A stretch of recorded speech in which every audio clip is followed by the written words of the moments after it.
semmoista on suunnitellut. Raisas Metaina. 2902 1952. Ainut, joka on karkauspäivä.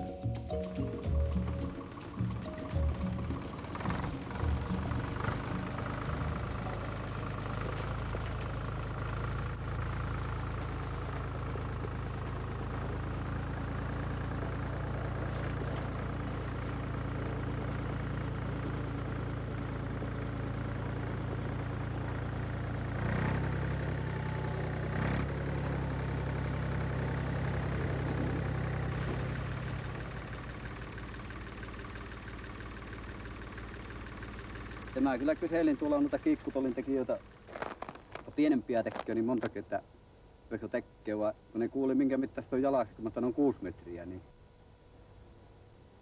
ei sehän nousi suoni ottaa heti, vaan että mä sitten tälle Hannulle sanon, kun se on tuolla meillä Karavarialueella, niin asuu, että rupeakko tekee tuossa jalaksi, niin se ei kyllä epäile yhtään, että kyllä kai mä saatan tehdä. Sitä mä vähän ihmettelin, että ei edes sitä, että niin osaako hän vai ei vaan. Ja sitten se viime talven aikaan teki sitä, että niin talvella ja no se on nyt vuosi sittenhän. Niin, siinähän tuli sitä monta päivää nämä meni, että niin vähän päivässä, mutta paljon viikossa. Niin. Ja aina pätkä. Tämä on nyt niin 5 kertaa normaalia isompi. Mulla on pienestä kiikkutollista otin mitat ja niin Anno sitten ne kaikki suhtautti tähän, niin on se vissiin 5,5 kertaa isompi mitä normaali kiikkutolli. Joo. Kyllä, se on semmoinen 20 henkiä mahtuu. Mitä tässä multa? Kyllä, siinä on puusta ja raudasta. Niin, puuta ja rautaa siinä on käytetty. Tämä on vaan semmonen loppukuva. Niin. Tähän voidaan keinutella. Eihän sulla ääntä vielä ole siinä. Keinussa kesällä kerran. Niin. Pornolaulu. Tässä on tasainen tämä alus. Lenin. 2204 1870. Lenita Airisto. 01 01 1937.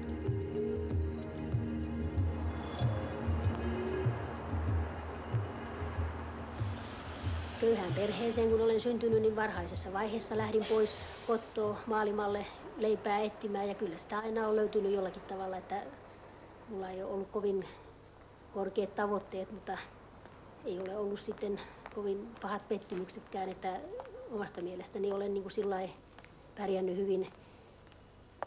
Kyllä mulla meni jonkun aikaa, kun mä mietin ja ihmettelin, että tämmöistäkö tämä maailma onkin, että ihmiset istuu kaljalla aamusta iltaan ja mä huokailin monta kertaa. Ja no sit mä totuin kumminkin siihen ja siellä mä olin ensin kauhean arka ja ujo, mutta sitten kun ne huomasivat, että kyllä mulla huumorintaju ja temperamenttia on, ne rupesi kiusaamaan mua sitten. No ei niiden tarvinnut kovin montaa viikkoa härnätä, kun ne sai minusta jo hyvän vastuksen ja tänä päivänä niistä moni katuu, että on edes opettanut mua puhumaan sillä lailla, kun mä oon vähän semmoinen ärpäntikkeli.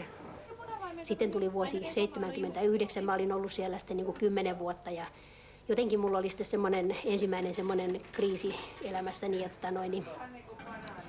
ja siinä sitten työni tein ja asiakkaiden kanssa oli hauska ja hyvä olla, mutta yksityiselämässäni sitten tietystikin oli vähän niin kuin miettimistä ja pohtimista ja vaikeita. Mulle tuli uskon asioita ja kaikkia semmoisia niin kuin eteen. Ja... Aha, joo.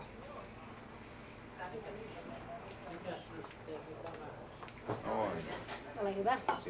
Mulla on ongelmia ihan pienestä pitäen. Mulla ei ole isän kanssa ollut esimerkiksi minkäänlaista siis suhdetta sillä tavalla, että kyllä mä niin kuin toisaalta, niin kyllä mä rakkautta kaipaan niin kuin jokainen ihminen, että en mä niin kuin sillä tavalla, kyllä mä niin kuin tietysti tykkäisin, että mulla olisi joku poikaystävä, mutta mä pelkään kumminkin semmoisia läheisiä suhteita. Että jos semmoinen mahdollisuus olisi olemassa, kyllähän niitä nyt tietysti aina joskus semmoisia mahdollisuuksia tulee, niin sit mulla aina tulee semmoinen, että ei, ja sitten mä rupean aina miettimään, että en mä tarvitse, kyllä tää on niin ihanaa kumminkin tää, että mulla on niin hyvin asiat, että miksi mä... Että siis se on ihan siis sillä lailla, että mulla on semmoinen kauhean sisäinen pelko.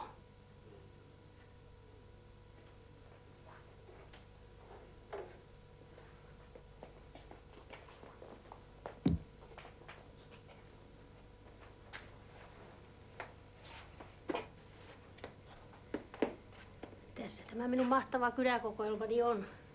Tämä asia alkoi 11 vuotta sitten marraskuussa yhtenä perjantai-iltana tuolla Ohrajyvässä. Ulkona oli kylmää ja sateista ja Ohrajyvässä oli lämmintä ja mukavaa. Ja mulla oli taskussani 3 kynää ja yksi niistä kynistä hukkui ja yksi asiakas sitten kiinnitti siihen asiaan huomiota ja sanoi, että sulta on hukkunut kynä. Ja mä sanoin, että no kyllähän niitä kyniä nyt aina hukkuu, että mitäs ihmeen väliä sillä nyt sitten on. Ja se vaan jankutti sitä kynästä. Ja sitten se laittoi mun taskuuni kynää ja sen vieressä istui joku toinen mies ja se laittoi 4. kynän mun taskuun. Ja seuraavalla viikolla mun taskussani oli kyniä 10 ja 12 ja 15 ja siitä se sitten alkoi. Joku ihminen sanoi, että Vilma kerää kyniä ja mä ajattelin, että no okei, mikä siinä nyt sitten kerätään nyt sitten kyniä. Kato, kun mun ääni vapisee. Tässähän niitä nyt on sitten 16 000 kappaletta. Täältä tulee Suomen lippu. Tämä on mun mielestäni aivan ihana.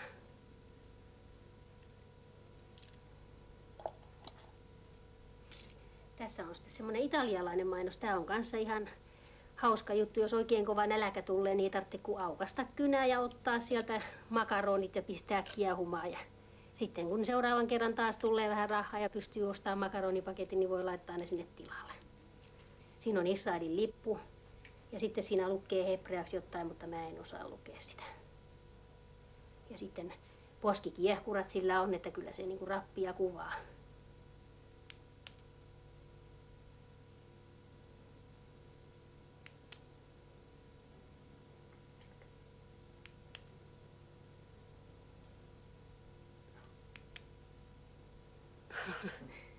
No niin.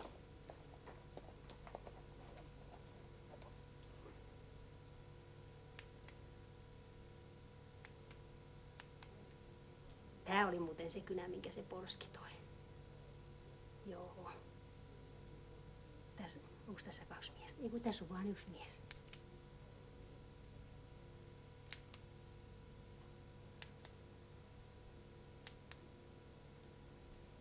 Joo.